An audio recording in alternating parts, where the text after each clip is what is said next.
जी अस्सलाम वालेकुम। हाँ जी, मैं थोड़ा मित्र जी मलक सफदर शाद, रेडियो मस्त FM 103 Faisalabad, international kabaddi commentator और ਸਾਰੇ ਪੰਜਾਬੀਆਂ ਨੂੰ ਸਲਾਮ ਪੇਸ਼ ਕਰਦੇ ਆ ਕਿ ਜਿਨ੍ਹਾਂ ਨੇ ਦੂਜੀ ਵਾਰ ਇੰਟਰਨੈਸ਼ਨਲ ਲੈਵਲ ਤੇ ਪੰਜਾਬੀ ਨੂੰ ਪ੍ਰਮੋਟ ਕੀਤਾ, ਵਰਲਡ ਪੰਜਾਬੀ ਕਾਨਫਰੰਸ ਦਾ ਪ੍ਰਬੰਧ ਕੀਤਾ ਲਾਹੌਰ ਦੇ ਵਿੱਚ।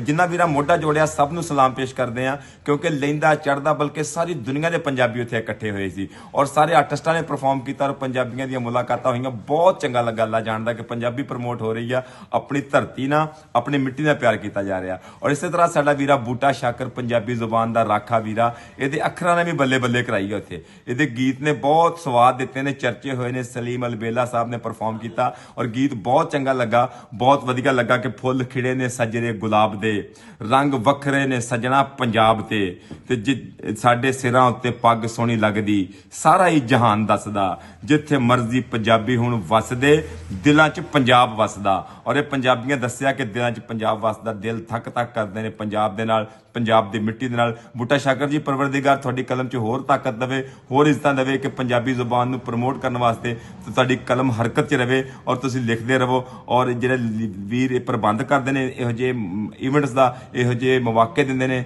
ਇਹ ਫਨਕਾਰਾਂ ਨੂੰ ਆਰਟਿਸਟਾਂ ਨੂੰ ਇਕੱਠਿਆਂ ਹੋਣ ਦਾ ਮੌਕਾ ਦਿੰਦੇ ਨੇ, ਇਹਨਾਂ ਨੂੰ ਵੀ ਸਲਾਮ ਪੇਸ਼ ਕਰਦੇ ਹਾਂ। ਸੋ ਸਾਡੇ ਸਿਰਾਂ ਉੱਤੇ ਪੱਗ ਸੋਹਣੀ ਲੱਗਦੀ, ਸਾਰਾ ਹੀ ਜਹਾਨ ਦੱਸਦਾ। ਸਾਡੇ ਸਿਰਾਂ ਉੱਤੇ ਪੱਗ ਸੋਹਣੀ ਲੱਗਦੀ, ਸਾਰਾ ਹੀ ਜਹਾਨ ਦੱਸਦਾ।